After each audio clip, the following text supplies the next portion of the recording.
మీరు రాసినటువంటి రెండవ గ్రంథం 14వ అధ్యాయము 9వ వచనం చదువుకుందాం. 14వ అధ్యాయము 9వ వచనం. అందుకు తెకోవ ఊరి స్త్రీ, నా ఏలినవాడ రాజా, దోషము నా మీదను నా తండ్రి ఇంటి వారి మీదను నిలిచును గాక. రాజునకును రాజు సింహాసనమునకును దోషము తగులకుండును గాక అని రాజుతో అనగా, అదే రీతిగా 14వ అధ్యాయం 1వ వచనం చదువుకుందాం. రాజు అబ్షాలోము మీద ప్రాణం పెట్టుకొని ఉన్నాడని సెరూయా కుమారుడైన యోవాబు గ్రహించి, చిన్న ప్రార్థన చేసుకుందాం. జీవం కలిగిన మా గొప్ప తండ్రి, కృపామయ మీ పాదాలకు వందనాలనైనా తండ్రి. ఈరోజు పరిశుద్ధ దినంలో తండ్రి ప్రభా, మీ ప్రియ కుమారుని జ్ఞాపకం చేసుకోవడానికి, ఆయన స్తుతించడానికి, ఆయన శరీరాన్ని రక్తాన్ని ప్రభా జ్ఞాపకం చేసుకొని ఏమైనా స్తుతించడానికి మీరు ఇచ్చిన సమయాన్ని బట్టి మేము ఎంతగానో స్తుతిస్తున్నాం ప్రభా. అదే రీతిగా తిరిగి ఈ సాయంకాలపు వేళలో తండ్రి మీ సన్నిధిలో చేరి తిరిగి మేము మరి ఈ రీతిగా కూడుకొని మిమ్మల్ని స్తుతించడానికి, వాక్యాన్ని ధ్యానించడానికి మీరు ఇచ్చిన శ్రేష్టమైన సమయాన్ని బట్టి మేము ఎంతగానో స్తుతిస్తున్నాం ప్రభా. నిజంగా మీరు మాట్లాడే దేవుడునైనా, ప్రతి క్షణం మీరు మాతో మాట్లాడే దేవుడు, పాటల ద్వారా మీరు మాట్లాడే దేవుడు, వాక్యం ద్వారా మీరు మాతో మాట్లాడే దేవుడు, ప్రార్థన ద్వారా మీరు మాతో మాట్లాడే దేవుడు.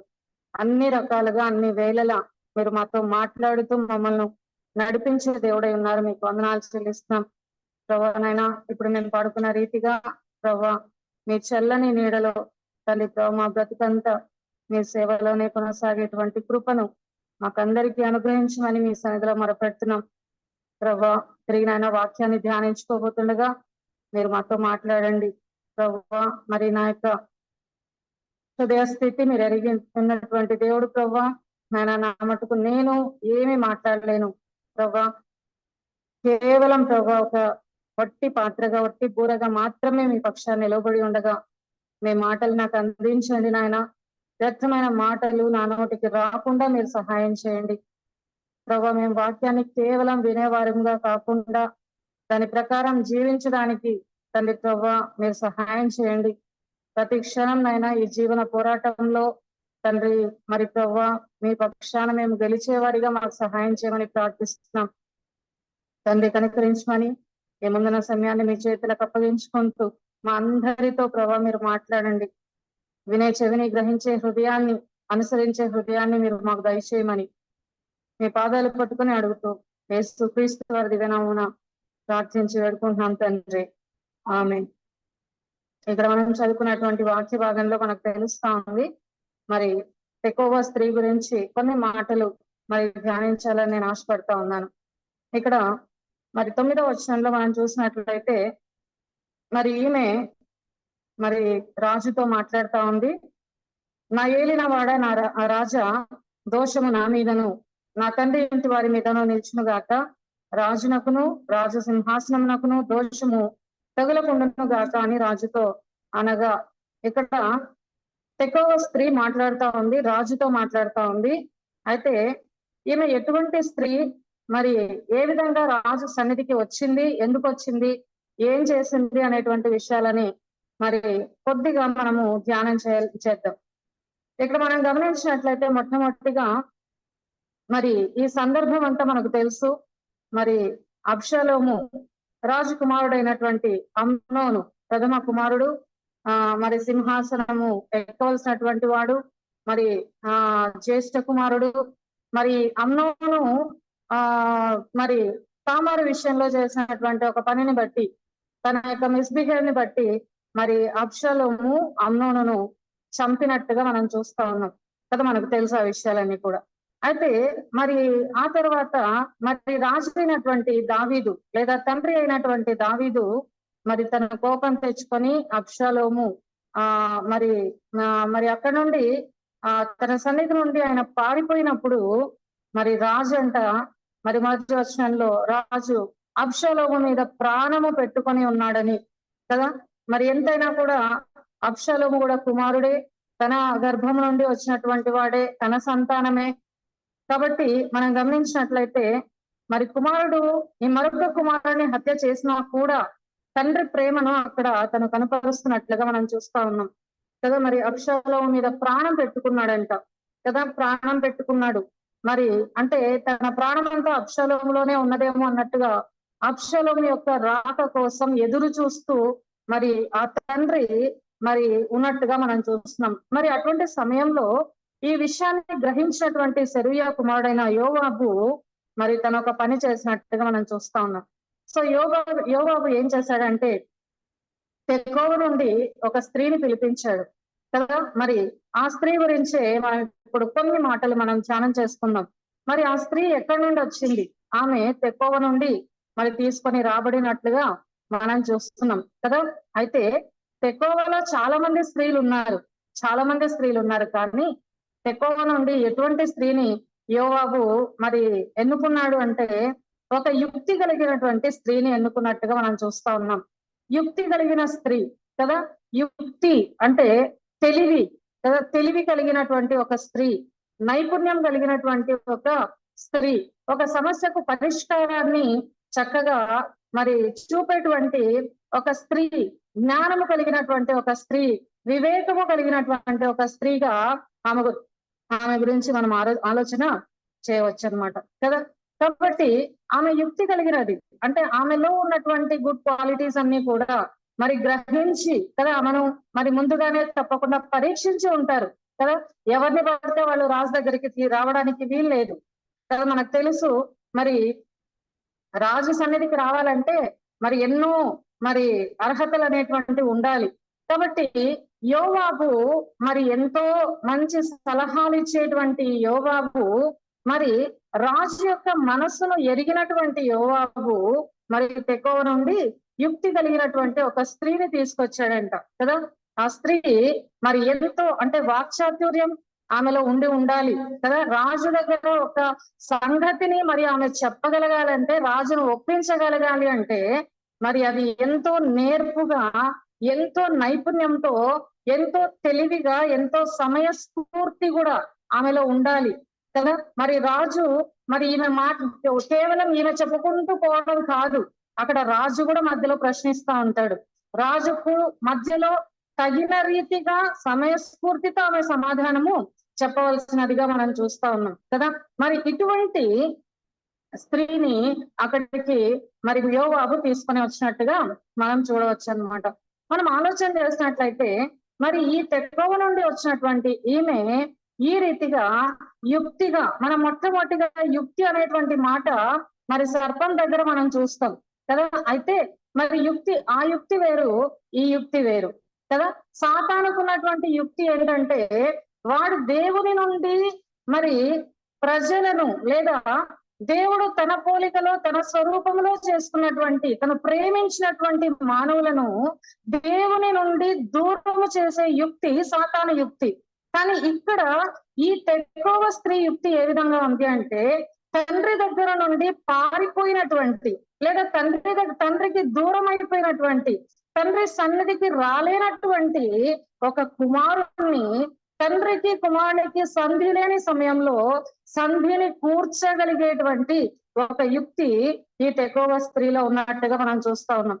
అయితే మనం కూడా ఆలోచన చేద్దాం, మన యుక్తి ఏ రీతిగా ఉంది? సాతాను యుక్తి మన దగ్గర ఉందా? దేవుని యుక్తి లేదా తెకోవ స్త్రీకి ఉన్నటువంటి యుక్తి మన దగ్గర ఉందా? ఏది ఉండాలి కదా. మరి మనుషుల మధ్య సంబంధాలను చెడగొట్టే యుక్తి మనలో ఉండాలనా, లేదా మరి ఇద్దరు వ్యక్తుల మధ్య వైరం ఉన్నప్పటికీ కూడా వారి యొక్క వైరాన్ని తొలగించి సంధి కూర్చేటువంటి యుక్తి మన దగ్గర ఉండాలి అనేటువంటి విషయాన్ని తెకోవ స్త్రీ దగ్గర నుండి మనము నేర్చుకుంటున్నాం అన్నమాట. మనం గమనించినట్లయితే మరి యెషయా గ్రంథం మరి 9వ అధ్యాయంలో మనం ఒక మాట చూసుకుందాం. ఇక్కడ మన ప్రియ ప్రభు అయినటువంటి యేసుక్రీస్తు ఆయన ఎటువంటి వాడో కూడా మనం ఒకసారి చూద్దాం. యెషయా గ్రంథం 9వ అధ్యాయము, యెషయా గ్రంథం 9వ అధ్యాయము 6వ వచనం. ఏలయనగా మనకు శిశువు పుట్టెను, మనకు కుమారుడు అనుగ్రహింపబడెను, ఆయన భుజము మీద రాజ్యభారం ఉండును. అంతే కదా. ఆయన ఎటువంటి వారంటే ఆయన ఆశ్చర్యకరుడు, ఆయన ఆలోచనకర్త, ఆయన బలవంతుడైన దేవుడు, నిత్యుడగు తండ్రి, సమాధానకర్తయగు అధిపతి అని అతనికి పేరు పెట్టబడును. ఇది మన ప్రియమైనటువంటి యేసు ప్రభు యొక్క జీవితంలో ఉన్నటువంటి గుణ లక్షణాలుగా మనం ఆలోచన చేయొచ్చు కదా. తెకోవ స్త్రీలో ఉంది జ్ఞానం ఉంది, తెకోవ స్త్రీలో నైపుణ్యం ఉంది, తెకోవ స్త్రీలో తెలివి ఉంది, ఒక సమస్యకు పరిష్కారాన్ని చూపేటువంటి గుణము ఆమెలో ఉంది కదా. మరి జ్ఞానం ఉంది, వివేకం ఉంది. అయితే మన ప్రియమైనటువంటి యేసు ప్రభువులో మనం చూసినట్లయితే ఆయన ఒక శిశువుగా మనకు అనుగ్రహించబడ్డారు. ఆయన భుజం మీద రాజ్యభారం ఉంది. ముఖ్యంగా మనం ఆలోచన చేసినట్లయితే మన ప్రభువు ఆయన ఆశ్చర్యకరుడు కదా. ఆయన ఆశ్చర్యకరుడు, ఆలోచనకర్త. ఆలోచన లేకుండా మన దేవుడు ఏదీ చెయ్యడు. ఆలోచన లేకుండా మన జీవితంలో ఏది ఆయన జరిగించడు కదా. ఆయన బలవంతుడైన దేవుడు. ఆయన అనుకుంటే ఏదైనా చేయగలిగినటువంటి సమర్థుడు. నిత్యుడగు తండ్రి, సమాధానకర్తకు ఆయన అధిపతిగా మనం చూస్తున్నాం కదా. నిజానికి మనం ఆలోచన చేసినట్లయితే రాజంట అబ్షాలోము మీద ప్రాణం పెట్టుకొని ఉన్నాడు. అబ్షాలోము దూరంగా పారిపోయాడు. ఆ అబ్షాలోము తన కుమారుడైనటువంటి అబ్షాలోము మీద ప్రాణం పెట్టుకొని ఉన్నాడు. నిజంగా మనం ఆలోచన చేసినట్లయితే మన తండ్రి అయినటువంటి దేవుడు కూడా కదా తన స్వరూపంలో, తన పోలికలో కదా, తనకు ఇష్టమైన రీతిలో మరి మనల్ని అందరినీ చేసుకున్న తర్వాత మరి మనం ఇందాకనే అనుకున్నట్లుగా మొట్టమొదటి పాపి హవ్వ కదా, ఆమె చేసినటువంటి ఒక చిన్న పొరపాటు వల్ల కదా, యుక్తితో సర్పము మోసగించినప్పుడు ఆ మోసములో చిక్కుకున్నటువంటి హవ్వ చేసినటువంటి ఆ పాపం ద్వారా సంపూర్ణంగా దేవుని యొక్క సన్నిధిని మనం కోల్పోయాం. దేవుని సన్నిధికి దూరంగా మనం పారిపోవాల్సిన పరిస్థితి ఏర్పడింది కదా. ఇక్కడ అబ్షాలోం పారిపోయాడు కానీ మనం పారిపోయేది కాదు. ఆదాము హవ్వలు పారిపోలేదు కానీ దేవుడే వాళ్ళని ఏదైనా తోట నుండి గెంటి వేయవలసిన పరిస్థితి ఏర్పడింది కదా. ఆ రీతిగా దేవునికి మానవునికి ఎంతో మధ్య అగాధం, దేవునికి మానవునికి ఎంతో మరి సమాధానం లేనటువంటి పరిస్థితి, అసమాధానం ఉన్నటువంటి ఆ పరిస్థితిలో మన ప్రియ ప్రభు అయినటువంటి యేసుక్రీస్తు ఈ లోకానికి వచ్చారు. ఆయన ఎంతో ఆలోచించి ఆయన సమాధానానికి కర్తగా ఈ లోకానికి వచ్చినట్టుగా మనం చూస్తున్నాం కదా. మన యొక్క గ్యాప్ ని పెంచడానికి యేసుక్రీస్తు రాలేదు కానీ తండ్రి అయినటువంటి దేవునికి మనల్ని దగ్గర చేయడానికి, మనకు సంధి కూర్చడానికి, మనల్ని సమాధానపరచడానికి, మరి తండ్రితో మనల్ని కూర్చుండబెట్టడానికి మరి యేసుక్రీస్తు ఈ లోకానికి వచ్చినట్టుగా మనం చూస్తా ఉన్నాం కదా. నిజంగా మనం ఆలోచన చేసినట్లయితే మన దేవుడు మరి ఆయన ఆశ్చర్యకరుడు, ఆయన సమాధానకర్త అధిపతిగా మనం యేసుక్రీస్తు గురించి మనము ఆలోచన చేయవచ్చు అనమాట. అంత మాత్రమే కాకుండా మనం చూసినట్లయితే ఇదే యెషయా గ్రంథంలో 11వ అధ్యాయము 2వ వచనం కూడా మనం చూసుకుందాం. యెహోవా ఆత్మ జ్ఞాన వివేకములకు ఆధారమగు ఆత్మ, ఆలోచన బలములకు ఆధారమగు ఆత్మ, తెలివిని యెహోవా ఎడల భయభక్తులను పుట్టించు ఆత్మ అతని మీద నిలుచును. ఇక్కడ మనం గమనించినట్లయితే యెషయి మొద్దు నుండి చిగురు పుట్టును. ఇక్కడ ఇది ఎవరు అంటే ఇది యేసుక్రీస్తే కదా. యేసుక్రీస్తుని గురించి రాయబడినటువంటి మాటలు ఇవి. మరి యెహోవా యొక్క ఆత్మ ఎవరు అంటే యేసుక్రీస్తు. ఆ యేసుక్రీస్తు ఎటువంటి వారు అంటే జ్ఞాన వివేకములకు ఆధారమైనటువంటి వాడు మన ప్రియ ప్రభువు కదా. జ్ఞాన వివేకములకు ఆధారమైనటువంటి వాడు, ఆలోచన బలములకు ఆధారమైనటువంటి వాడు మన యేసుక్రీస్తు. తెలివిని అంతేకాదు మరి యెహోవా ఎడల భయభక్తులను పుట్టించు ఆత్మ కలిగినటువంటి వాడుగా యేసుక్రీస్తుని ఇక్కడ మనం చూడగలుగుతున్నాం అన్నమాట. కాబట్టి మనం ఆలోచన చేసినట్లయితే తెకోవ స్త్రీ ఈ లోకానుసారమైనటువంటి యుక్తిని, ఈ లోకానుసారమైనటువంటి మరి జ్ఞానమును, వివేకాన్ని కలిగి మరి రాజు అయినటువంటి దావీదుకు, అబ్షాలోముకు సమాధానాన్ని ఏర్పరచడానికి తెకోవ స్త్రీ వచ్చింది. కానీ మన ప్రియ ప్రభు అయినటువంటి యేసుక్రీస్తు మనకు తండ్రి అయిన దేవునికి మధ్య సమాధానాన్ని, సంధిని కూర్చడానికి మరి యేసుక్రీస్తు వచ్చినట్టుగా మనం ఇక్కడ ఆలోచన చేసుకోవచ్చు అన్నమాట. మరి మనం ఇంకా గమనించినట్లయితే ఇర్మియా గ్రంథంలో కూడా ఒక మాట మనం చూసుకుందాం. ఇర్మియా గ్రంథము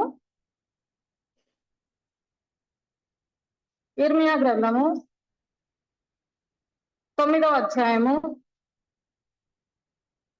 ఇర్మియా గ్రంథం 9వ అధ్యాయము 17వ వచనంలో మనం చూసినట్లయితే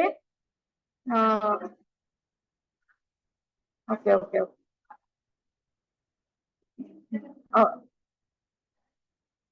ఓకే ఓకే చాలు చాలు చాలు, ఇది తర్వాత చూస్తా నేను. సో ముఖ్యంగా మనం ఇక్కడ గమనించినట్లయితే ఈ విషయాల్లో దేవుడు మనకు ఇదే ఇప్పుడు మనం చూసుకున్నట్లుగా జ్ఞాన వివేకములు కలిగినటువంటి ఆత్మ, ఇవన్నీ కూడా మనకు తిరిగి ప్రకటన గ్రంథంలో కూడా మనకు కనిపిస్తాయి అన్నమాట. సో మనం గమనిస్తే మొట్టమొదటిగా తెకోవ స్త్రీ గురించి మనం ఆలోచిస్తే, తెకోవ స్త్రీ సంధి కూర్చడానికి అనగా రాజుకు అబ్షాలోముకు సంధి కూర్చడానికి వచ్చింది. అదే రీతిగా యేసు క్రీస్తు వచ్చి తండ్రి అయినటువంటి దేవునికి మనకు సంధి కూర్చడానికి వచ్చినట్టుగా మనం చూస్తున్నాం. అదే రీతిగా మూడవదిగా మనం ఆలోచన చేసినట్లయితే మన జీవితంలో మనం ఏ రీతిగా జీవించాలి అంటే, మనం కూడా ఇతరులను సమాధానపరచడానికే మనం ఉండాలి కదా. సమాధానపరచువారు ధన్యులు కదా. కాబట్టి ఎక్కడ కూడా అది మన కుటుంబంలో కావచ్చు, సంఘంలో కావచ్చు, బయట మనం పని చేసేటువంటి ఉద్యోగం చేసేటువంటి చోట కావచ్చు, ఎక్కడైనా సరే మనకేముండాలి, సమాధాన పరిచేటువంటి ఆ ప్రవర్తన లేదా ఆ బుద్ధి మనకు ఉండాలి కదా. మరి మనము ఎక్కడైనా కానీ మరి గొడవలు అనేటువంటివి వస్తాయి మనకు తెలిసినప్పుడు వాటిని అణచడానికి మనం ప్రయత్నించాలి. కానీ అంటారు కదా, అగ్నికి ఆజ్యం పోసినట్టుగా మన మాటలు కానీ మన ప్రవర్తన కానీ ఉండకూడదు అనేటువంటి విషయాన్ని ఇక్కడ మనం నేర్చుకుంటున్నాం అన్నమాట. తర్వాత రెండవదిగా తెకోవ స్త్రీలో మనం చూసుకుందాం. రెండవదిగా మరి మనం గమనించినట్లయితే ఇదే 14వ అధ్యాయం 2వ వచనంలో చూద్దాము. తెకోవ నుండి యుక్తిగా యొక్క స్త్రీ పిలువనంపించి ఏడ్చుచున్న దానవైనట్టు నటించి కదా. ఇక్కడ ఆమె ఏం చేయాలి, ఇప్పుడు ఏడ్చుచున్నదైనట్టుగా నటించాలంట. ఇదంతా కూడా ఒక్కటి మనం గుర్తుపెట్టుకున్నాం, ఇదంతా నటన కదా. తెకోవ స్త్రీ ఇప్పుడు చేసేదంతా నటన కదా. ఆమె ఏం చేయాలంట, ఏడ్చుచున్నట్టుగా నటించిన స్త్రీ, ఏడ్చుచున్నట్టుగా ఉంది ఈమె కదా. అయితే మనం గమనించినట్లయితే మరి యేసు క్రీస్తు గురించి మనం ఆలోచన చేస్తే, అంటే ఇక్కడ ఈమె ఏడుపులో కూడా ఒక మంచి ఉంది కదా. ఆమె ఏడుస్తున్నట్టుగా నటిస్తా ఉంది, కానీ దాంట్లో మంచి ఉంది.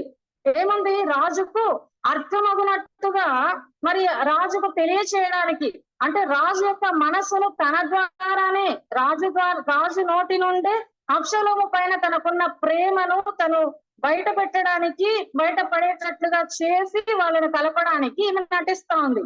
ఇది మంచి విషయమే కదా. కానీ మన ప్రియ ప్రభు అయినటువంటి యేసు క్రీస్తు గురించి మనం ఆలోచన చేసినట్లయితే యెషయా గ్రంథంలోనే 65వ వచనం 65వ అధ్యాయం మనం చూసుకుందాం. యెషయా గ్రంథం 65వ అధ్యాయము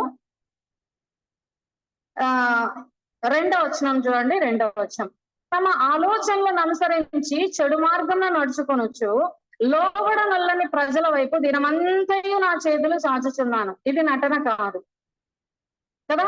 తెకోవ స్త్రీ నటిస్తా ఉంది, కానీ మన ప్రియ ప్రభు అయినటువంటి యేసు క్రీస్తు ఆయన నటించడం లేదు. ఆయన ఏం చేస్తున్నాడంట, నిజంగానే ఆయన ఆలోచనలు ఆయన ఎట్లా ఉన్నాడంట, మరి ప్రజలందరూ ఎట్లా ఉన్నారంటే దేవుని వెతకడం లేదు కానీ మనుష్యులు తమ ఆలోచనలను బట్టి కదా, తమ ఆలోచనలను అనుసరించి చెడు మార్గంలో నడుస్తూ ఉన్నప్పుడు అటువంటి వారి వైపంట లోబడనొల్లని పరిస్థితిలో ఉన్నటువంటి ప్రజల వైపు దినమంతా చేతులు చేస్తున్నాడంట. నిజంగా ఈ యొక్క విషయాన్ని మనం ఆలోచన చేసినట్లయితే, ప్రాక్టికల్ గా మనం ఊహించుకొని మనం ఆలోచన చేసినట్లయితే, మరి మోషే కూడా మరి అమాలేకీయులతో యుద్ధం చేసేటప్పుడు ఒక రోజంతా చెయ్యి పైకెత్తి ఉన్నాడు కదా. కానీ మోషేకి చెయ్యి పైకెత్తు ఉండడం అతనికి చేత కాక మళ్ళీ ఏం చేస్తున్నాడు, సపోర్టివ్ గా మళ్ళీ తీసుకున్నాడు కదా. అంటే ఒక రోజు కొన్ని గంటలు మరి మోషే చెయ్యి ఎత్తలేని పరిస్థితిలో ఉన్నాడు కదా. మనం ప్రాక్టీస్ అంటే చెయ్యలేము అనుకోండి, మనం ప్రాక్టికల్ గా అట్లాంటివి చెయ్యము ఎట్లా, కానీ జస్ట్ ఊహించుకుందాం. అంటే మోషే చేసినాడు కదా, మరి మోషే చేసినప్పుడు మోషే ఆ పని చెయ్యలేక తను మరి అతని చేతుల్ని పట్టుకోవడానికి సపోర్ట్ గా ఇద్దరిని తీసుకున్నాడు కదా.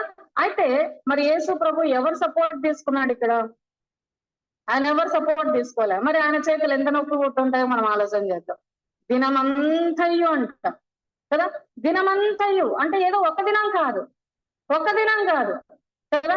ఆయన మనం ఆలోచన చేసినట్లయితే సృష్టి మొదలు అనుకుంటా నేను, సృష్టి అంతం వరకు కూడా ఆయన ప్రతి దినము తన చేతులు చాపి ఉంచి ఉన్నట్టుగా మనం ఆలోచన చేయొచ్చు అనమాట. అయితే మరి మన వైపు కూడా ఆ రీతిగా ఎన్ని సంవత్సరాలు దేవుడు మన వైపు చేతులు చాచాడు. దేవుని కృపను బట్టి ఆ చేతుల వైపు మనం చూసాము, రక్షించబడ్డాం, దేవునికి మరి బిడ్డలమయ్యాం కదా. అయితే మరి ఇంకా ఎంతమంది మన కుటుంబంలో ఉన్నారు, ఇంకా ఎంతమంది మనకు తెలిసిన వాళ్ళు ఉన్నారు, ఇంకా ఎంతమంది లోబడనొల్లని ప్రజలు ఉన్నారో వారందరి వైపు దేవుడు ఏం చేస్తున్నాడంట, దినమంతయు చేతులు చాపి ఉన్నట్టుగా ఇక్కడ మనము ఆలోచన చేయవచ్చు అన్నమాట. తర్వాత గమనించినట్లయితే ఇర్మియా గ్రంథంలో కూడా మనం చూద్దాం. ఇర్మియా గ్రంథము 13వ అధ్యాయము, ఇర్మియా గ్రంథం 13వ అధ్యాయము 17వ వచనం చూద్దాం. 17వ వచనం, అయినను మీరు ఆ మాట విననొల్లని ఎడల మీ గర్వమును బట్టి నేను చాటున ఏడ్చుదును కదా. దేవుడు చాటున ఏడుస్తున్నాడంట మన గర్వమును బట్టి కదా. మనం ఎంతగా ఆయన దినమంతా చేతులు చాచి ఉంచినా కూడా కదా, మనలో గర్వం అనేది ఏం చేస్తా ఉంది, ఆ చేతుల వైపు చూడనివ్వడం లేదు. మన గర్వమును బట్టి మరి దేవుని మనం గ్రహించడం లేదు, గుర్తించడం లేదు. ఆయన అర్థిస్తూ ఉండగా ఆయనకేమైందిలే, ఆయన ఊరికే అర్థిస్తా ఉన్నాడు, మనకేమైంది, మనం ఎందుకు ఆ దేవుని నమ్ముకోవాలి కదా అనేవాళ్ళు లోకంలో ఎంతమంది లేరు. ఆ దేవుడు నాకెందుకు కదా, ఫలానా వాళ్ళ దేవుడు వాళ్ళకి సరిపోతాడు, నాకు సరిపోడు కదా. ఆ దేవుడి మరి నేను నమ్ముకోవాలంటే ఆ దేవుడికి ఎన్నో క్వాలిఫికేషన్స్ ఉండాలనుకుంటున్నారేమో ప్రజలు, బహుశా మనకు తెలియదు కానీ కదా. మరి యేసు ప్రభు దగ్గరికి రావాలంటేనే అది ఏదో చాలా తక్కువ కులానికి చెందిన దేవుడు, చాలా తక్కువ మతానికి చెందిన దేవుడు, ఆయన ఎక్కడో మరి చాలా తక్కువ ఆ దేవుడు అని అనుకుంటున్నారు. కానీ మనం గమనించినట్లయితే కదా, మన గర్వము దేవుని దగ్గరికి రానివ్వడం లేదనేటువంటి విషయాన్ని ప్రతి ఒక్కరు గ్రహించాలి. గర్వంతో కూడినటువంటి ఆలోచనలే అవన్నీ కూడా కదా. మనం ఎప్పుడు ఒక వ్యక్తిని మనం తక్కువగా చూస్తాము, మనలో గర్వం ఉన్నప్పుడే కదా. వాళ్ళకంటే నేను ఎక్కువ అనేది మనలో ఎప్పుడైతే పడుతుందో అదే గర్వం. ఇప్పుడు ప్రజల్లో ఏముంది, ఆయన తక్కువ కులానికి దేవుడు అంటే అక్కడ గర్వం ఉన్నట్టే కదా. అయితే ఆ విషయాన్ని ప్రజలు గ్రహించాలి, గ్రహించినట్లుగా మనం ప్రార్థన చేయాలి కదా. మరి గర్వమును బట్టి దేవుడు చాటున ఏడుస్తున్నట్టుగా ఇక్కడ మనం చూస్తా ఉన్నాం. అయితే ఇక్కడ కూడా మనం గమనిద్దాం, మరొకసారి జ్ఞాపకం చేసుకుందాం. తెకోవ స్త్రీ ఏడుస్తున్నట్టుగా నటిస్తా ఉంది, కానీ ఇది నటన కాదు కదా. మన ప్రియ ప్రభు అయినటువంటి యేసు క్రీస్తు ఆయన నటించడం లేదు, ఆయన గర్వమును బట్టి ఆయన చాటుగా ఏడుస్తున్నట్టుగా మనము గమనించవచ్చు. తర్వాత యెహెజ్కేలు గ్రంథంలో కూడా మరొక మాట మనం చూసుకుందాం. యెహెజ్కేలు గ్రంథము 18వ అధ్యాయము, యెహెజ్కేలు గ్రంథము 18వ అధ్యాయము 23వ వచనం. దుష్టులు మరణము నొందుట చేత నాకేమాత్రమైన సంతోషం కలుగునా, వారు తమ ప్రవర్తనను దిద్దుకొని బ్రతుకుటయే నాకు సంతోషము, ఇదే ప్రభువుకు యెహోవా. ఇక్కడ మనం గమనించినట్లయితే మరి దేవుడు దినమెల్లా తన చేతులు చాస్తూ ఉన్నాడు ఒక పాపి రక్షణ కొరకు. అంత మాత్రమే కాదు, మనుషులు గ్రహించనల్లని గర్వముతో నిండుకొని ఉండగా దేవుడు చాటున ఏడుస్తున్నాడు. దేవుడు చెప్తున్న మాట ఒకటే, దుష్టులు తమ దుష్టత్వము చేత వాళ్ళు మరణిస్తే నాకేమైనా సంతోషమా? నాకేం సంతోషం లేదు.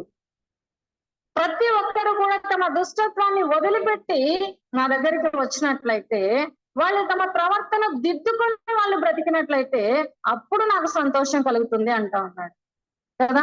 ఎవరు చెప్తారు ఈ మాట చెప్పండి కదా. చాలా వరకు వాళ్ళు మంచిగా ఉంటే నాకు సంతోషమే అంటారు, కానీ దుష్టులు వారి ప్రవర్తన దిద్దుకొని వాళ్ళు ఉంటే నాకు సంతోషం అనే వాళ్ళు ఉన్నారా? ఈరోజు మనం గమనించినట్లయితే చాలా వరకు మరి చాలా మంది మాట్లాడేటువంటి మాటల్లో మనం చూసినట్లయితే దేవుని నమ్ముకున్న తర్వాత ప్రజల్లో మనసు మార్పు జరుగుతా ఉంది. చాలా వరకు కూడా దేవుని నమ్ముకున్న తర్వాత ఒక దొంగ మారుతున్నాడు, మంచి ప్రవర్తనలోనికి వస్తున్నాడు. ఒక హంతకుడు మారుతున్నాడు, మంచి ప్రవర్తనలోనికి వస్తున్నాడు. కానీ అది సంతోషం కలగడం లేదు లోకానికి. ఎంత విడ్డూరమో చూడండి కదా. కానీ దేవుడు అంటున్నాడు, దుష్టులు తమ ప్రవర్తనని మార్చుకుంటే నాకు సంతోషం అంటున్నాడు. ఇది నిజమైనటువంటి సంతోషం కదా. ఇది దేవునికి ఉన్నటువంటి సంతోషం, ఒక విశ్వాసిగా మనకున్నటువంటి సంతోషం. కానీ లోకం దాన్ని గ్రహించడం లేదు. ముందు దొంగగా ఉన్నాడు, ఆ దొంగ మారినప్పుడు సమాజంలో మంచిగా మారుతున్నాడంటే దానికి సంతోషించడం లేదు సమాజం. ఎంత విచిత్రమైనటువంటి లోకంలో మనం ఉన్నాం. అందుకే దేవుడు అంటాడు, అందుకే పౌలు అంటాడు కదా, ఈ యుగ సంబంధమైన దేవత వారి మనోనేత్రాలకు గుడ్డితనం అంటే ఇదేనేమో అనిపిస్తుంది ఖచ్చితంగా కదా. అది ఒక రకమైనటువంటి గుడ్డితనమే కదా. ఒక చెడు వ్యక్తి మంచి మనిషిగా మారితే దానికి సంతోషించాల్సింది పోయి సంతోషపడటం లేదు. కానీ దేవుడు చెప్తున్నాడు, అటువంటి వాళ్ళు మరణిస్తే నాకు సంతోషం లేదు, కానీ వారి ప్రవర్తనను దిద్దుకొని బ్రతుకుటయే నాకు సంతోషం అని చెప్తున్నట్టుగా మనం ఇక్కడ చూస్తా ఉన్నాం. ఇప్పుడు తెకోవ స్త్రీ కూడా ఏం చేస్తా ఉంది, రాజు తన ప్రవర్తనను దిద్దుకోవాలని, రాజు తన కుమారుని తిరిగి ప్రేమించాలని ఆమె కోరుకొని అక్కడ నటిస్తున్నట్టుగా చూస్తున్నాం. కానీ మరొక్కసారి జ్ఞాపకం చేసుకుందాం, ఇక్కడ నటన లేదు. యేసుక్రీస్తు నటించడం లేదు, ఆయన హార్ట్ఫుల్ గా చెప్తున్నాడు. ప్రతి ఒక్క పాపి కూడా తమ ప్రవర్తనను మార్చుకొని దిద్దుకొని వస్తే నాకు చాలా సంతోషం అని దేవుడు ఇక్కడ చెప్తున్నట్టుగా మనము గ్రహించవచ్చు అన్నమాట. అయితే మరి మనం ఏం చేయాలి కదా. ఇంకా మనం గమనించినట్లయితే మరి ఇదే మరి యేసుక్రీస్తు ఇంకా ఏం చెప్తాడంటే, నాకు సంతోషం లేదు అని చెప్తూ ఆయన ఇంకా ఏం చేస్తున్నాడో కూడా మనం చూద్దాం.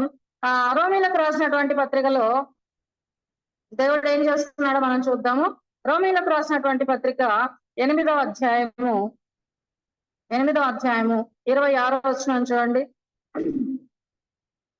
20 అటువలే ఆత్మయు మన బలహీనతను చూచి సహాయం చేయుచున్నాడు. ఏలైనగా మనము యుక్తముగా ఎలాగో ప్రార్థన చేయవలనో మనకు తెలియదు, కానీ ఉచ్చరింప శక్యము కాని మూల్గులతో ఆ ఆత్మ తానే మన పక్షముగా విజ్ఞాపన చేయుచున్నాడు కదా.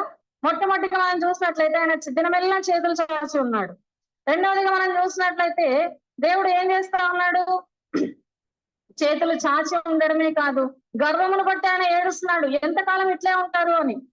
మూడవదిగా దేవుడు చెప్తున్నారు, మీరు దుష్టత్వంలోనే మరణిస్తే నాకు సంతోషం లేదు, మీరు మారాలి అని దేవుడు చెప్తున్నాడు కదా. అంత మాత్రమే కాదు, మనకు యుక్తంగా ప్రార్థన చేయడం కూడా రాదు అని దేవుడు ఏం చేస్తున్నాడంట, చెప్పన శక్యము కాని మూల్గులతో ఆత్మ తానే మన పక్షాన విజ్ఞాపన చేస్తున్నంట. ఇది కూడా నటన కాదు కదా. తెకోవ స్త్రీ ఏడ్చుచున్నట్టుగా నటిస్తా ఉంది, కానీ మన ప్రియ ప్రభు అయినటువంటి యేసుక్రీస్తు ఈ లోకంలో ఉన్నటువంటి ప్రతి మానవుని కొరకు, ప్రతి ఒక్క స్త్రీ కొరకు, ప్రతి ఒక్క పురుషుని కొరకు, ప్రతి ఒక్క చిన్న బిడ్డ కొరకు, ప్రతి ఒక్క యవనస్తుల కొరకు దేవుడు ఏం చేస్తున్నాడంట, ఆయన చెప్పన శక్యం కాని మూలుగులతో ఆయన విజ్ఞాపన చేసినట్టుగా మనం ఇక్కడ ఆలోచన చేయవచ్చు అన్నమాట. కాబట్టి మరి మనం గమనించినట్లయితే మన దేవుడు ఆయన ఏడ్చుచున్న దేవునిగా మనకు కనిపిస్తా ఉన్నాడు.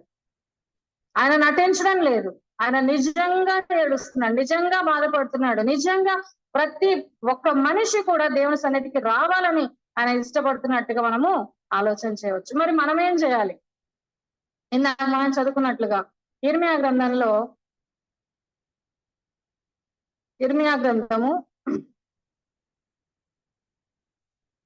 9వ అధ్యాయము 17వ వచనం ఇందాక చదువుకున్నట్లుగా మనం ఏం చేయాలంట, ఆలోచింపుడి కదా. రోధనము చేయ స్త్రీలను కనుగొనుడి, వారిని పిలువనంపుడి, తెలివి గల స్త్రీలను కనుగొనుడి, వారిని పిలువనంపుడి కదా. మనం ఏం చేయాలంట, ఇప్పుడు మనల్ని ఏడ్చమని దేవుడు చెప్తున్నాడు కదా. నటన కాదు, మనం కూడా నటించడం కాదు. దేవుడు ఏం చెప్తున్నాడు, నిజంగా ఆత్మల పట్ల భారము కలిగి కదా రోదనము చేయాలంట. అది స్త్రీలకే దేవుడు ఇచ్చినటువంటి భాగ్యంగా ఈ వాక్యాన్ని చూస్తే మనకు అర్థమేమో మరి చెప్తున్నాడు, స్త్రీలను కనుగొనుడి, రోదనము చేయి స్త్రీలను కనుగొనుడి, వారిని పిలువనంపుడి, తెలివి గల స్త్రీలను కనుగొండి. నిజంగా మనం తెలివి గల వారమైతే, యుక్తి గల వారమైతే, యుక్తి గల ఎక్కువ స్త్రీ వంటి వారమైతే మనము కూడా ఏం చేస్తామంట, రోదనం చేయాలి కదా. ప్రపంచంలో ఉన్న ప్రతి ఒక్క ఆత్మ కొరకు మనము రోదనము చేయాలని దేవుడు మనకు నేర్పిస్తా ఉన్నాడు. తర్వాత మనం గమనించినట్లయితే ఇంకా ఏం చేయాలంటే 20వ వచనంలో కూడా, స్త్రీలారా యెహోవా మాట వినుడి, మీరు చెవియొగ్గి ఆయన నోటి మాట ఆలకించుటి, మీ కుమార్తెలకు రోదనము చేయ నేర్పుడి, ఒకరికొకరు అంగలార్పు విద్య నేర్పుడి. కదా, మనం మాత్రమే కాదు మన పిల్లలకి, మన కుమార్తెలకు కూడా నేర్పించాలంట. ఇక్కడ కూడా మన కుమారులు అనేది చూడడం లేదు, కుమార్తెలకే చెప్తున్నాడు దేవుడు కదా. మన కుమార్తెలకు కూడా నేర్పించాలంట. చిన్న వయసు నుండి వాళ్ళకి మనం నేర్పించాలి, ప్రార్థించడం నేర్పించాలి, వ్యక్తిగత ప్రార్థన మన బిడ్డలకు నేర్పించాలి, అంగలార్పు విద్యను మనం నేర్పించాలి కదా. ఆత్మల కొరకు ప్రార్థించే ఆ భారాన్ని మనం నేర్పించాలి అనేటువంటి విషయాన్ని ఇక్కడ మనం నేర్చుకుంటా ఉన్నాం కదా. తర్వాత మనం గమనించినట్లయితే విలాప వాక్యాల్లో కూడా ఒక మాట మనం చూసుకుందాం. విలాప వాక్యాలు 2వ అధ్యాయము, విలాప వాక్యాలు 2వ అధ్యాయము 19వ వచనం చూద్దాం. 19వ వచనం.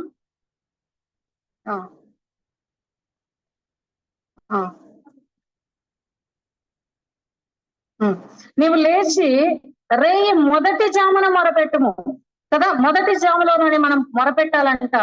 మనం ఏం చేయాలంటే మన హృదయాన్ని నీళ్లు కుమ్మరించినట్లుగా కుమ్మరించాలంట కదా.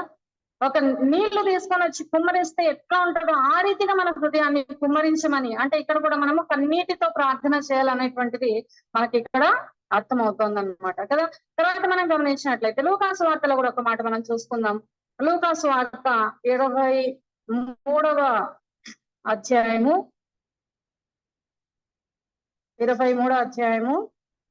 28వ వచనం మనం చూద్దాం. యేసుక్రీస్తు శిలువ మోస్తూ ఆయన చెప్తున్నారు కదా. యేసు వారి వైపు తిరిగి, యెరూషలేము కుమార్తెలారా, నా నిమిత్తం ఏడవకుడి, మీ నిమిత్తము మీ పిల్లల నిమిత్తము ఏడవకుడి కదా. యేసుక్రీస్తు క్లియర్ గా చెప్తున్నాడు, అమ్మ నా కోసం మీరు ఏడవాల్సిన అవసరం లేదు. అయ్యో యేసయ్య నా కోసం సిలువలో రక్తాన్ని కాచినావే అని ఏడ్చడము అది పాప క్షమాపణ కోసం. మనం ఒక్కసారి ఏడుస్తాం, ఒక్కసారి మనం రక్షణ పొందుతాం. ఆ తర్వాత మనం ఏడ్చవలసింది ప్రతిసారి మన పాపాన్ని గుర్తు చేసుకొని ఏడవడం కాదు, కానీ మన పిల్లల రక్షణ కొరకు కదా, మన పిల్లల రక్షణ కొరకు, ఆత్మల రక్షణ కొరకు, మన సంఘ రక్షణ కొరకు మనం ఏడవాలనే దేవుడు ఇక్కడ చెప్తున్నాడు అనమాట. తర్వాత తెకోవ స్త్రీ గురించి మరొక విషయాన్ని మనం జ్ఞాపకం చేసుకున్నాం. 3వదిగా ఆమె ఏం చేసిందో చూడండి.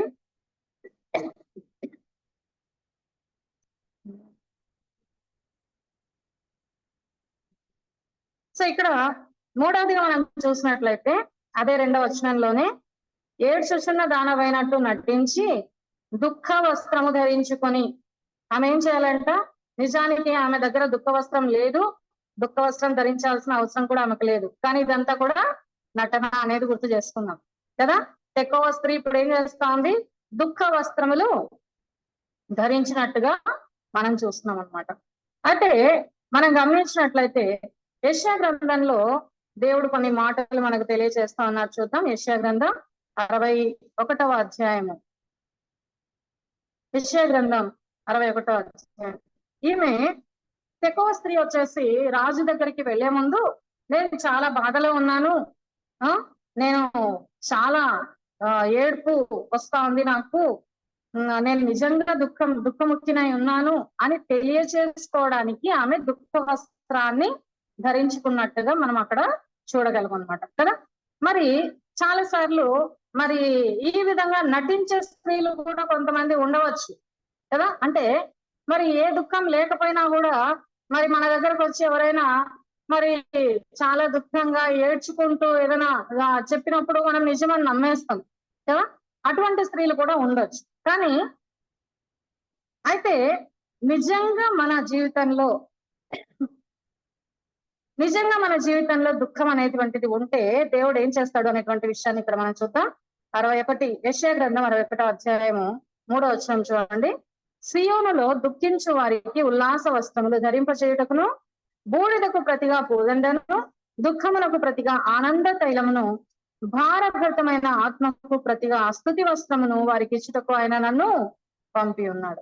యేసుక్రీస్తు ఎటువంటి వస్త్రాలు ఇస్తాడంటే మనకు మనం చూసినట్లయితే ఉల్లాస వస్త్రాలు ఇస్తాడంట కదా. యేసుక్రీస్తు ఈ లోకానికి వచ్చిందే ఎందుకు అని మనం ఆలోచన చేస్తే, ఆయన మరి దుఃఖించు వారికి అందరికీ కూడా, అంటే దుఃఖంలో ఉన్న వాళ్ళు ఉల్లాసంగా ఉంటారా, హ్యాపీగా ఉంటారా, లేదా మరి చాలా అంటే అంటే మన ప్రవర్తనలోనే తెలిసిపోతుంది కదా మనం దుఃఖంగా ఉన్నామా లేదా సంతోషంగా ఉన్నామా అని. మరి ఆ విధంగా ఉల్లాసంగా మనం ఉండం. కానీ దేవుడు ఏం చేస్తాడు, యేసుక్రీస్తు ఎందుకు ఈ లోకానికి వచ్చారు అని మనం ఆలోచన చేస్తే, దుఃఖించే వారికి దేవుడు ఉల్లాస వస్త్రాలు ఇవ్వడానికి ఈ లోకానికి వచ్చారంట కదా. బూడిదకు ప్రతిగా పూదండను కదా. మరి జనరల్ గా మనం ఆలోచన చేసినట్లయితే పాత నిబంధన కాలంలో మరి ఎక్కువగా ఏదైనా కష్టం వచ్చినప్పుడు కదా, ఏదైనా ఉగ్రత వచ్చినప్పుడు, ఏదైనా తెగులు వచ్చినప్పుడు, ఏదైనా సమస్య వచ్చినప్పుడు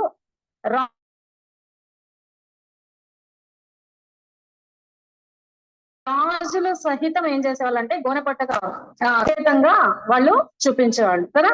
అదే దేవుడు ఏమంటున్నాడంటే, బూడిదలో కూర్చున్నటువంటి వారికి ఒక పూదండను నేను ఇస్తాను కదా. అంటే మిమ్మల్ని ఆ రీతిగా నేను సంతోషింప చేస్తాను అని దేవుడు ఇక్కడ చెప్తున్నట్టుగా మనం చూస్తాం. దుఃఖమునకు ప్రతిగా ఆనంద తైలాన్ని ఇస్తాడంట దేవుడు. భారభరితమైన ఆత్మ కదా. నేటి దినాల్లో మనం చూస్తున్నాం చాలా మంది జీవితాల్లో ఎంతో భారం కదా. అసలు చాలా మంది చెప్తా ఉంటారు, నా జీవితాన్ని భారంగా నేను వెల్లదీస్తా ఉన్నాను అని కదా. చాలా మంది ముఖ్యంగా స్త్రీల నోట్లో ఈ మాటలు వస్తా ఉంటాయి, నా జీవితం ఊరికే భారంగా వెల్లదీస్తా ఉన్నానబ్బా అని అంటా ఉంటారు కదా. కానీ దేవుడు ఏం చెప్తున్నా అంటే, భారభరితమైనటువంటి ఆత్మకు ఏం చేస్తాడంట, స్తుతి వస్త్రాన్ని కదా. అంటే భారంగా మనం ఫీల్ అయ్యేటువంటి పరిస్థితి లేకుండా, ప్రవ్వా నాకు ఈ జీవితాన్ని ఇచ్చినందుకు నీకు వందనాలు ప్రవ్వా అని స్తుతించే అనుభవంలోనికి దేవుడు మనల్ని తీసుకెళ్తాడు కదా. సో కాబట్టి ఈ విధంగా దేవుడు చెప్తున్నాడు కదా, ఇవన్నీ ఈ వస్త్రాలు అనగా ఉల్లాస వస్త్రము, పూదండను, తర్వాత ఆనంద తైలమును, స్తుతి వస్త్రాన్ని ఇవ్వడానికే తండ్రి అయిన దేవుడు నన్ను ఈ లోకానికి పంపించారు అని యేసుక్రీస్తు ఇక్కడ చెప్తున్నట్టుగా మనం చూస్తున్నాం. తర్వాత 10వ వచనంలో కూడా చూద్దాం. 3వ లైన్ లో, ఆయన రక్షణ వస్త్రములను నాకు ధరింపజేసి ఉన్నాడు. రక్షణ అనే వస్త్రాన్ని ఇవ్వడానికే ఈ లోకానికి యేసుక్రీస్తు వచ్చారు. అది మనందరికీ తెలుసు. యేసు అనే అర్థంలోనే, ఆ పేరులోనే రక్షకుడు అనేటువంటి మాట మనకు ఉంది కదా. ఆయన రక్షించడానికి ఈ లోకానికి వచ్చాడు. దేని నుండి రక్షించడానికి వచ్చాడు, వారి పాపములను రక్షించడానికి కదా. మన పాపములను నుండి మనలను రక్షించడానికి యేసుక్రీస్తు ఈ లోకానికి రక్షకునిగా ఆయన వచ్చినట్టుగా మనం చూస్తా ఉన్నాం. కాబట్టి మరి దేవుడు మనకు రక్షణ వస్త్రములను ధరింపజేసి ఉన్నాడు అని మనం చూస్తున్నాం. అంత మాత్రమే కాదు, ఒక్క రక్షణ వస్త్రముతోనే మన జీవితం ఆగిపోకూడదు. తర్వాత దేవుడు ఏం చెప్తున్నాడు, నీతి అను పైబట్టను నాకు ధరింపజేసి ఉన్నాడు కదా. నీతిమంతులుగా దేవుడు మనల్ని మారుస్తా ఉన్నాడు. కాబట్టి మన జీవితంలో నీతిగా జీవించడం అనేది కూడా చాలా ప్రాముఖ్యమైంది కదా. మనము రక్షింపబడిన మనకు ఇది చాలా వర్తిస్తుంది. రక్షింపబడిన మనము ఏ విధంగా జీవించాలి అంటే, నీతిగా జీవించాలి, నీతిమంతులుగా జీవించాలి కదా. నీతిమంతులుగా ఉండడానికే మనం పిలువబడ్డాం. కాబట్టి మన దేవుడు మనల్ని నీతిమంతులుగా మార్చి ఉన్నాడు. నీతిగా మనం జీవించాలని దేవుడు ఆశపడుతూ ఉన్నాడు అనమాట. కాబట్టి మనం ఆలోచన చేస్తే, ఎక్కువ స్త్రీ దుఃఖ వస్త్రములు ధరించుకొని వచ్చింది కదా. కానీ ఆల్రెడీ మన మానవులందరి జీవితాల్లో దుఃఖ వస్త్రమే ఉంది పుట్టుక నుండి కదా. ఎందుకంటే మనం అందరం కూడా పుట్టుకతో పాపులం కాబట్టి మనందరి జీవితాల్లో దుఃఖ వస్త్రమే.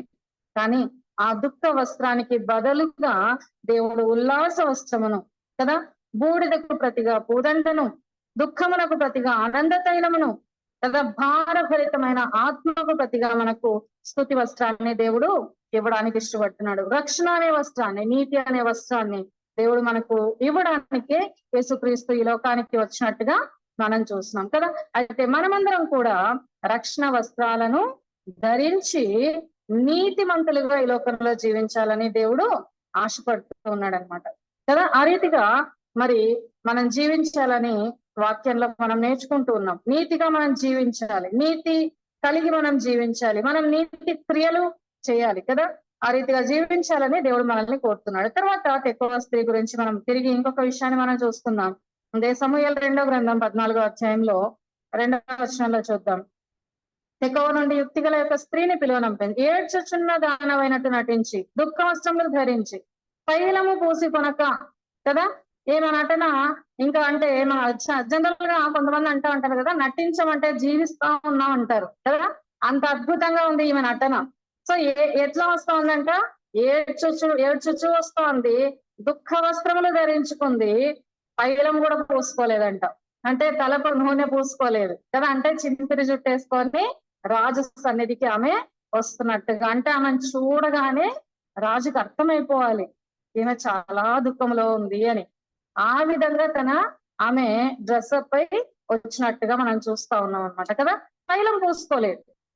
మరి మనం గమనించినట్లయితే మరి తైలము పూసుకోకపోవడం కదా, జనరల్ గా మనం చూసినట్లయితే మరి ఒక చోట రాయబడింది, మనం ఉపవాసం చేసేటప్పుడు కూడా మీరు తలంటుకొని కదా, తలకు నూనె పూసుకొని తైలం పూసుకొని ప్రార్థన చేయాలా అని అని రాయబడింది కదా. అంటే అది కూడా అంతే, దుఃఖానికి సంకేతంగానే తైలం పూసుకోకుండా ఉండడం అనేటువంటిది కూడా ఉండే విషయాన్ని మనము గ్రహించవచ్చు అనమాట.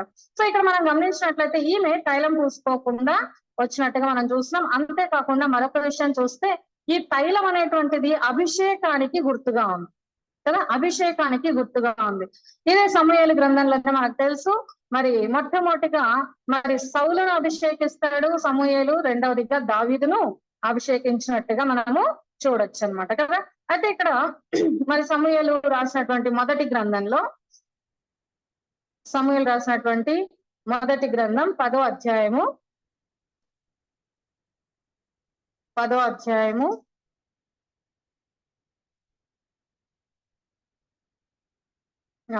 వచనం చూసుకుందాం.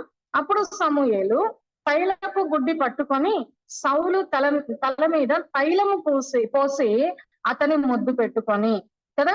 సమూయేలు ఏం చేశాడంట, దేవుడు చూపించాడు, ఇదిగో ఈ సౌలుని నేను రాజుగా ఎన్నుకున్నాను, మరి రాజుగా సౌలును అభిషేకించు అన్నప్పుడు మరి మరి సమూయేలు ఏం చేస్తున్నాడంట, తైలపు గుడ్డిని పట్టుకొని సౌలు తల మీద తైలము పోసి అతన్ని ముద్దు పెట్టుకున్నాడు కదా. అంటే ఇక్కడ ఏం చేస్తున్నాడు, సమూయేలు ప్రవక్త సౌలును రాజుగా అభిషేకించినాడు కదా. సో తైలం అనేది అభిషేకానికి అంటే రాజరికానికి గుర్తుగా ఇక్కడ మనం చూస్తున్నాం అన్నమాట. తర్వాత రెండవదిగా మనం చూసినట్లయితే ఇదే సమూయేలు గ్రంథం మొదటి గ్రంథంలోనే 14వ అధ్యాయము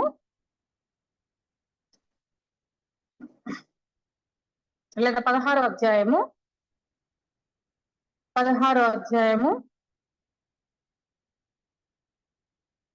13వ వచనం చూసుకుందాం. సమూయేలు తైలపు కొమ్మును తీసి వాని సహోదరుల ఎదుట వానికి అభిషేకము చేశాను, నాట నుండి యెహోవా ఆత్మ దావీదు మీదికి బలముగా వచ్చెను.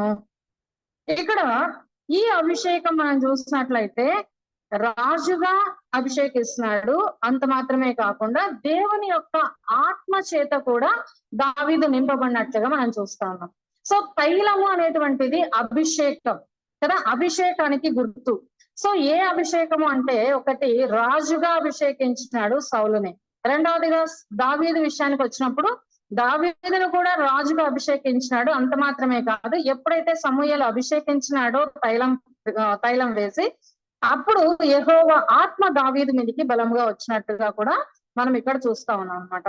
అయితే మరి మనం గమనించినట్లయితే మరి మన ప్రియ ప్రభు అయినటువంటి యేసుక్రీస్తు, ఈమెమో తైలం పూసుకోలేదు. ఎందుకు పూసుకోలేదు అంటే, ఆమె నేను చాలా దుఃఖంగా ఉన్నాను, నేను చాలా బాధగా ఉన్నాను అని తెలియచేయడానికి ఆమె మరి నటిస్తూ ఆమె తైలం పూసుకోకుండా రాజు దగ్గరికి వచ్చినట్టుగా మనం చూస్తున్నాం అనమాట. కానీ మరి మనం గమనించినట్లయితే మరి మన ప్రియ ప్రభు అయినటువంటి యేసుక్రీస్తు విషయంలో ఒక అద్భుతమైనటువంటి క్రియ జరిగింది, ఒక కార్యం జరిగింది కదా. ఇక్కడ మరి యేసుక్రీస్తు సిలువ వేయబడ్డానికి ముందుగా సీమోను ఇంటికి దేవుడు మరి వెళ్ళినప్పుడు అక్కడ ఆమె ఏం చేసింది? ఒక పాపాత్మురాలైన స్త్రీ వచ్చింది కదా. ఆమె వచ్చి ఏం చేసింది? అత్తరును పగలగొట్టి, ఎంతో విలువైనటువంటి అత్తరును పగలగొట్టి ఎక్కడ వేసింది? ఆయన పాదములకు పోసింది కదా. నిజంగా నేను అనుకుంటాను, ఆమెకు అర్థమైందేమో ఆత్మీయంగా, ఈయన రాజు మాత్రమే కాదు, ఈయన రక్షకుడు. ఈయన ఒక రాజు మాత్రమే కాదు, ఈయన సర్వాధికారి. ఈయన కేవలం ఆత్మచేత నింపబడిన వాడు కాదు, అందరి మీదకి ఆత్మను కుమ్మరించగలిగినటువంటి సమర్థుడు అని ఆమె గ్రహించిందేమో మనకు తెలియదు. కానీ ఎంత అద్భుతం చూడండి కదా. సమూయేలు తైలముతో అభిషేకించినాడు మరి సౌలుని, దావీదుని కదా. కానీ ఆమె పాపాత్మురాలైన స్త్రీ మాత్రం ఒట్టి తైలం కాదు, కానీ ఎంతో విలువైనటువంటి కదా అచ్చ జటామాంసి అత్తను మరి ఆయన పాదములకు పోసినట్టుగా మనం చూస్తున్నాం కదా. మరి మన విషయానికి వచ్చినట్లయితే దేవుడు చెప్పాడు కదా, మీరు రాజులైన యాజక సమూహం కదా. దేవుడు మనల్ని ఏం చేస్తాడంటే, ఇందాక మనం చదువుకున్నట్లుగా దుఃఖమునకు ప్రతిగా ఆనంద తైలమును అన్నాడు కదా. ఆనంద తైలం ఏంటి? దేవుడు మనల్ని కూడా రాజులుగా యాజకులుగా దేవుడు అభిషేకించినాడు. సో అదే ఆనంద తైలం కదా. ఈ రోజు మనం అందరం కూడా ఈ రోజు దేవుని సన్నిధిలో మనం ఉన్నాము కదా. ఒక్కనొక రోజు దేవుడు వచ్చిన తర్వాత మనల్ని కూడా దేవుడు రాజులుగా యాజకులుగా దేవుడు చేయబోతున్నాడు. అది ఎంత ఆనందం కదా, ఎంత గొప్ప భాగ్యాన్ని దేవుడు మనకు ఇవ్వబోతున్నారో మనం ఆలోచన చేయవచ్చు. అందుకే మనం ఆలోచన చేసినట్లయితే తెకోవ స్త్రీ ఆమె నటిస్తా ఉంది, ఆమె తైలం పూసుకోకుండా, అంటే నాలో సంతోషం లేదు, నాకు ఎంతో కొదువ ఉంది, నాలో దుఃఖం ఉంది అని ఆమె చూపించుకుంటా ఉంది. కానీ కదా మన ప్రియ ప్రభు అయినటువంటి యేసు క్రీస్తు విషయానికి వచ్చినప్పుడు ఆయన రాజు మాత్రమే కాదు, ఆయన రాజులకు రాజు, ఆయన ప్రభువులకు ప్రభు అని గ్రహించినటువంటి పాపాత్మురాలైనటువంటి స్త్రీ మరి అత్తరును పూసినట్టుగా మనము ఆలోచన చేసుకోవచ్చు అనమాట. అదే రీతిగా మన విషయానికి వచ్చినట్లయితే దేవుడు మనందరినీ కూడా ఆనంద తైలముతో దేవుడు అభిషేకించేవాడు. కాబట్టి మరి మనం ఒక్క సంగతి మనం గుర్తు చేసుకుంటే కదా, ఈ లోకంలో మనం ఎంత తక్కువ స్థితిలో ఉన్నా పర్వాలేదు, కానీ కదా ఒకానొక రోజు దేవుని సన్నిధికి మనం వెళ్ళినప్పుడు మనం అందరం కూడా రాణులుగా కూర్చోబోతున్నాం కదా. మనం చేసిన పనులను బట్టి, వాని క్రియలను బట్టి వానికి ప్రతిఫలము ఇవ్వబడుతుంది కదా. సో మనందరికీ కూడా దేవుడు మరి ఒకానొక రోజున మనల్ని అందరినీ కూడా రాజులుగా యాజకులుగా దేవుడు చేయబోతున్నాడు. ఆనంద తైలముతో దేవుడు మనల్ని నింపబోతున్నాడు అనేటువంటి విషయాన్ని మనము జ్ఞాపకం చేసుకుందాం. చివరిగా మరి మన జీవితంలో ఇంకొక విషయాన్ని మనం చూసుకుందాం. మరి అనేక విషయాలు ఉన్నాయి, కానీ దేవుని చిత్తం అయితే మరి ఎప్పుడైనా ధ్యానం చేయొచ్చు. మరి ఇదే సమూయేలు రాసినటువంటి 2వ గ్రంథం 14వ అధ్యాయము 2వ వచనంలో మరి చివరిగా మనం చూసినట్లయితే, తైలం పూసుకొనక బహుకాలము దుఃఖపడిన దాని వలె నుండి నీవు రాజునందుకు వచ్చి ఈ ప్రకారము మనవి చేయవలనని దానికి బోధించెను. బోధింపబడినటువంటి స్త్రీ కదా, యోవాబు చేత బోధించబడింది, అదే ఆమె బోధించింది. 9వ వచనంలో చూసుకుంటే, అందుకు తెకోవ ఊరి స్త్రీ, నా ఏలిన వాడ రాజా, నా దోషము నా మీద నా తండ్రి ఇంటి వారి మీద నిల్చునుగాక, రాజునకును రాజసింహాసనమునకును దోషము తగులకుండాను గాక. ఇదంతా కూడా ఏం చేస్తా ఉంది? రాజుకి బోధిస్తా ఉంది కదా. ఇంకా చాలా విషయాలు బోధించింది, అవి మనందరికీ తెలుస్తూ మనం ధ్యానం చేసుకోగలం కదా. చాలా విషయాలు బోధించింది, బోధించబడింది, బోధించిన స్త్రీగా మనం ఇక్కడ చూస్తున్నాం అన్నమాట. అయితే యేసుక్రీస్తు కూడా, ఆయన కూడా ఈ లోకంలో ఏం చేశాడు? వచ్చి కేవలం మరి నేను రాజుని, నేను దేవుణ్ణి, కాబట్టి నేను బాగా హంగు ఆర్భాటాలతో నేను ఉండాలి అని దేవుడు ఉండిపోయినారా? ఎంజాయ్ చేసిపోయినారా లైఫ్ అంతటినీ కూడా? ఈ లోకంలో దేవుళ్ళు అని చెప్పుకునే వాళ్ళు ఆ రీతిగా జీవిస్తున్నారు కదా. కానీ మన ప్రియ ప్రభు అయినటువంటి యేసుక్రీస్తు ఆ రీతిగా లేరు ఆయన కదా. ఒక చిన్న మాట మనం చూసుకుందాం. మత్తయి సువార్త 5వ అధ్యాయము 5వ అధ్యాయం 1వ వచనం మనం చూసుకుందాం. మొదటి 2 వచనాలు. ఆయన ఆ జన సమూహములను చూచి కొండ ఎక్కి కూర్చుండగా ఆయన శిష్యులు ఆయన యుద్ధకు వచ్చిరి. అప్పుడు ఆయన నోరు తెరిచి ఇలాగూ బోధింపసాగెను కదా. యేసుక్రీస్తు ఈ లోకంలో జీవించినప్పుడు ఆయన సేవ ఆరంభించిన తర్వాత ఆయన చేసినటువంటి పని ఏంటి అంటే బోధింప ఆరంభించాను, బోధించాను కదా. పరలోక రాజ్యమును గురించినటువంటి మర్మములను బోధించను, ఉపమాన రీతిగా బోధించను కదా. యేసుక్రీస్తు ఈ లోకంలో బోధిస్తూ ఉన్నాడు కదా. అయితే ఒక్క విషయాన్ని మనం జ్ఞాపకం చేసుకుందాం. తెకోవ స్త్రీకి యోవాబు బోధించినాడు, యేసుక్రీస్తుకి ఎవరు బోధించాల్సిన అవసరం లేదు. ఎందుకంటే ఆయనే వాక్యమై ఉన్న దేవుడు కదా. ఆది యందు వాక్యం ఉండెను, ఆ వాక్యమే శరీరధారిగా ఈ లోకానికి వచ్చారు. కాబట్టి యేసుక్రీస్తే బోధ, ఆయనే దేవుడు కాబట్టి ఆయనే బోధించినట్టుగా మనం చూస్తా ఉన్నాం అన్నమాట. చివరిగా మరి మన బాధ్యత ఏంటి అనేటువంటిది కూడా మనం చూసుకుని ముగించుకుందాం. యెషయా గ్రంథం 40వ అధ్యాయం, యెషయా గ్రంథం 40వ అధ్యాయము 9వ వచనం మనం చూసుకుందాం. 9వ వచనం, సియోను సువార్త ప్రకటించుచున్నదానా ఉన్నత పర్వతము ఎక్కుము, యెరూషలేము సువార్త ప్రకటించుచున్నదానా బలముగా ప్రకటించుము, భయపడక ప్రకటించుము, ఇదిగో మీ దేవుడు అని యూదా పట్టణములకు ప్రకటించుము. ఏం చేయాలంటే మనము సువార్త ప్రకటించుచున్నదానా ఉన్నత పర్వతం ఎక్కు కదా. ఉన్నత పర్వతాన్ని ఎక్కు అంటే గొప్పగా నువ్వు సువార్తను ప్రకటించు. యెరూషలేము సువార్త ప్రకటించుచున్నదానా బలముగా ప్రకటించు, భయపడక ప్రకటించు కదా. బలముగా ప్రకటించు అంటే మన ప్రియ ప్రభువును ఆయన సిలువను మనం బలముగా ఇతరులకు చూపించాలి, భయపడక చూపించాలి. ఇదిగో మీ దేవుడు అని చెప్పాలంట కదా. ఇదిగో మీ దేవుడు, మీ కొరకు ప్రాణం పెట్టిన దేవుడు, మీ కొరకు రక్తం కార్చిన దేవుడు, మీ కొరకు మరణించి సమాధి చేయబడిన దేవుడు, మీ కొరకు 3వ దినాన మృత్యుంజయునిగా లేచిన దేవుడు అని, ఇదిగో మీ దేవుడు అని మనము ప్రకటన చేయాలని దేవుని యొక్క వాక్యం సెలవిస్తా ఉంది కదా. దానికి ఏం చేస్తాడంట 10వ వచనంలో 3వ లైన్ చూద్దాం. ఆయన ఇచ్చు బహుమానము ఆయన యొద్ద ఉన్నది. దేవుడు ఊరికే మనల్ని చెప్పమండం లేదు కదా. యేసుక్రీస్తు ఈ లోకంలో ఏ బహుమానాన్ని తీసుకొని ఆయన బోధించలేదు, కానీ మనకు మాత్రము బహుమానం ఉంది కదా. మనకు మాత్రం బహుమానం ఉంది. అయితే మనం ప్రకటించాలి అని దేవుడు చెప్తున్నాడు కదా. ఉన్నత పర్వతం ఎక్కి ప్రకటించు, బలముగా ప్రకటించు, భయపడక ప్రకటించు, మీ దేవుడు అని ప్రకటించు, మీ కొరకు ప్రాణం పెట్టి తిరిగి లేచిన దేవుడు అని ప్రకటించు. నేను తిరిగి వస్తాను, వచ్చినప్పుడు నీకు బహుమానాన్ని కూడా నేను ఇస్తాను అని దేవుడు మనకు చెప్తున్నట్టుగా మనం చూస్తున్నాం కదా. ఇక్కడ మరొక మాట మనం చివరిగా గుర్తు చేసుకుందాం. రాజు అబ్షాలోము మీద ప్రాణము పెట్టుకొని ఉన్నాడు. ఆ రాజు అబ్షాలోము మీద ప్రాణం పెట్టుకొని ఉన్నాడు. ఆ సంగతిని యోవాబు గ్రహించి తెకోవ స్త్రీ చేత ఇవంతా కూడా చెప్పించినట్టుగా మనం చూస్తా ఉన్నాం. అయితే మన పరలోకపు తండ్రి మన మీద ప్రాణం పెట్టుకొని ఉన్నాడు. భూమి మీద ఉన్నటువంటి ప్రతి మానవుని మీద పరలోకపు తండ్రి ప్రాణం పెట్టుకొని ఉన్నాడు. కాబట్టి మన మధ్య సంధి కూర్చడానికి యేసుక్రీస్తు ఈ లోకానికి రావడం జరిగింది. కాబట్టి అదే విషయాన్ని, అదే సువార్తను మనం ప్రకటించాలని దేవుడు ఆశపడతా ఉన్నాడు. ఆ రీతిగా జీవించడానికి దేవుడు మనందరికీ సహాయం చేయనుగాక.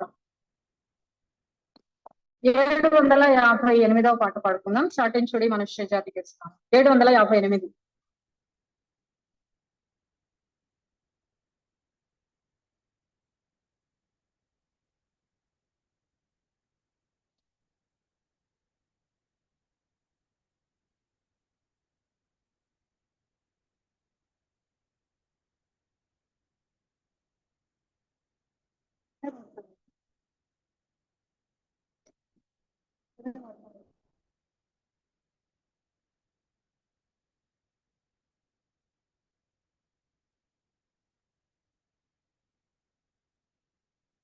ఏడు 758వ పాట.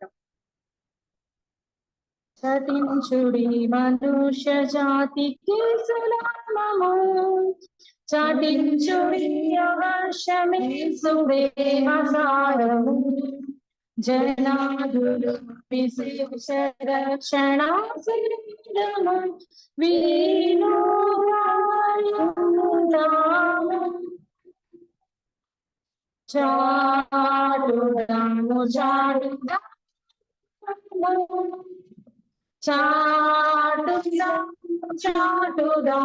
చాటుదాము చాటుదాము చాటుదాము శ్రీయేసు నామము నీళ్ళలో వితేడు వారలా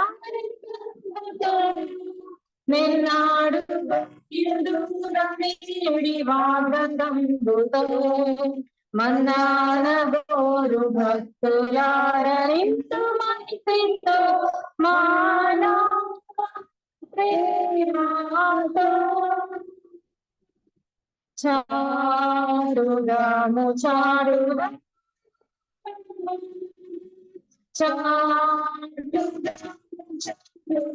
చారుగాము చారుగాము చారుగా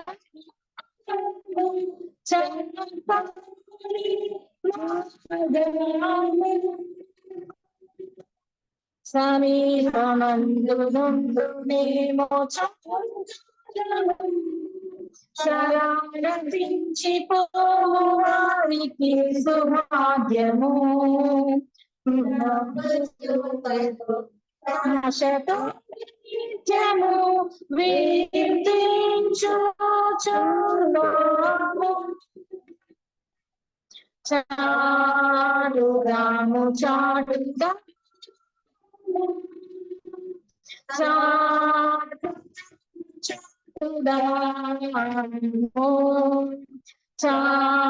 చాటుగాము చాటుగా సత్యాసు